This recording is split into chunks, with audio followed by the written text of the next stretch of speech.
Bismillahirrahmanirrahim. Assalamualaikum warahmatullahi wabarakatuh.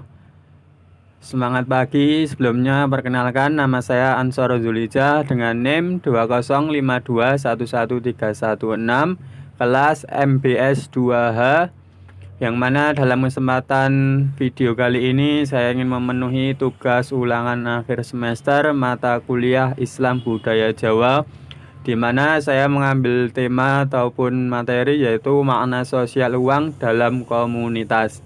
Nah, untuk memberi singkat waktu, langsung saja kita menuju ke materinya. Nah, langsung saja. Makna uang dalam sosial komunitas yaitu persepsi warga terhadap uang. Persepsi warga terhadap uang dalam masyarakat memahami uang secara umum itu sebagai instrumen dalam pertukaran ekonomi untuk memenuhi kebutuhan hidup sehari-hari. Namun demikian, istilah kebutuhan hidup tidak hanya menunjukkan ke bidang ekonomi saja seperti sandang pangan dan papan, tapi juga kebutuhan sosial yaitu politik, budaya, dan psikologis. Kemudian kita akan membahas pembahasan dan perbedaan antara angkringan dan pasar tradisional. Nah, untuk angkringan sendiri itu apa sih? Dan untuk pasar tradisional itu apa sih? Langsung saja untuk penjelasannya. Nah, untuk yang pertama yaitu angkringan. Angkringan sendiri merupakan pedagang kaki lima makanan khas di Solo. Angkringan merebak di Solo sebagai bentuk dari imbas krisis ekonomi yang melanda pada tahun 1997 sampai 98, dan kemudian dilanjut di krisis ekonomi pandemi saat ini. Nah, usaha ini termasuk dalam usaha informal yang berjenis warung kaki lima menggunakan gerobak dan bersifat bergerak atau mobile. Kemudian yang kedua yaitu pasar tradisional. Pasar tradisional merupakan tempat bertemunya penjual dan pembeli, serta ditandai dengan adanya transaksi penjual-pembeli secara langsung dan biasanya ada proses tawar-menawar. Bangunan biasanya terdiri dari kios-kios atau gerai, los, dan dasaran terbuka yang dibuka oleh penjual maupun suatu pengelola pasar. Kebanyakan menjual kebutuhan sehari-hari seperti bahan-bahan makanan berupa ikan buah, sayur-sayuran, telur, daging, kain, pakaian, barang elektronik, jasa, dan lain-lain. Setelah itu, ada pula yang menjual kue-kue dan barang-barang lainnya.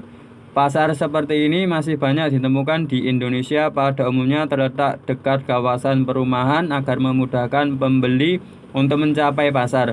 Beberapa pasar tradisional yang legendaris antara lain adalah Pasar Beringharjo di Yogyakarta, Pasar Klewer di Solo, Pasar Johar di Semarang, pasar tradisional di seluruh Indonesia. Kemudian, untuk perbedaan angkringan dengan pasar tradisional sendiri yaitu yang pertama angkringan. Angkringan sendiri biasanya berjualan di tempat, bisa juga berjualan sambil jalan keliling kampung, di perkotaan maupun kawasan industri. Dan untuk waktu berjualan bisa pagi, siang, sore maupun malam hari. Dan untuk pasar tradisional sendiri umumnya berjualan di tempat khusus yaitu pasar. Pasar tradisional memiliki berbagai kalangan penjual dari bahan dapur sampai sandang pangan. Kemudian peran UMKM, angkringan, dan pasar tradisional. Peran UMKM angkringan yaitu berperan sebagai UMKM atau usaha mikro kecil. Angkringan ini sendiri termasuk usaha kecil yang berperan personal maupun juga bisa kelompok. Angkringan bisa mendorong perekonomian masyarakat menengah ke bawah. Nah, untuk pasar tradisional sendiri juga bergerak di usaha ekonomi mikro kecil yang sama-sama berperan aktif dalam mendorong perekonomian masyarakat Indonesia. Akhir kata, cukup sekian dari saya. Apabila ada salah katanya, saya mohon maaf sebesar-besarnya. Semoga lantaran tugas ini saya bisa menambah wawasan saya. Cukup sekian dari saya. Banyak salahnya dan kurangnya. Wallahul muwaffiq ila aqwamit thoriq. Wassalamualaikum warahmatullahi wabarakatuh.